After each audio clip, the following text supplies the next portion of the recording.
Visi mes nuo kažko pradedame. Neužšoksime aukščiau negu galime, nors labai norisi daug ir dabar. Todėl ir InCity mokykloje pradedame nuo pagrindų, nuo pačių svarbiausių dalykų, nuo savianalizės, nuo savikontrolės, nuo pamatinių sceninių įgūdžių lavinimo, nuo mažo, bet labai svarbaus vaidmens. Pirmieji 2 metai InCity mokykloje yra savęs išbandymas. Pasirinkimas, ar norėsiu skirti savo laiką vaidybai, kaip prasmingam laisvalaikiui, ar norėsiu siekti profesionalių aktorystės rezultatų. Pradedantieji aktoriai mokosi kurti personažą, vaidina peržiūrose. Vadinasi, jau pirmaisiais metais išsibando save, o antraisiais pasitikrina žinias. Ir tuomet, jeigu gali ir nori, keliaujame toliau.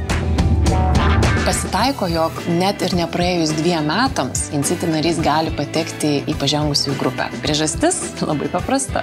Esame skirtingi. Turime skirtingas patirtis. Informaciją priimame skirtingais tempais. Skiriasi ir mūsų norai bei motyvacijos. Pažengę aktoriai kuria vaidmenis, vaidina spektaklių eskizuose arba praėję atrankas vaidina ir pačiose spektakliuose. Kartais patekus į pažengusiųjų grupę, mokiniams klaidingai atrodo, kad viskas jau pasiekta. Tačiau iš tikrųjų pasidaro dar sunkiau.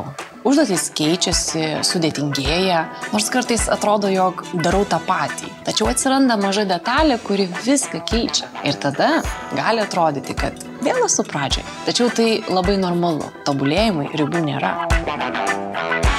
InCity mokykloje taip pat yra suformuotos ir nuolat pildomos teatro trupės. Tai dar sekantis etapas. Jas patekti sunku. Tam reikia išskirtinio noro, darbo ir kantrybės. Patekus į trupę, turi dar labiau dirbti. Vaidmenys sunkus, daug repeticijų ir spektaklių, daug dėmesio individualiems susitikimams, daug talentingų aktorių bei noras realizuoti save profesionalioje vaidyboje.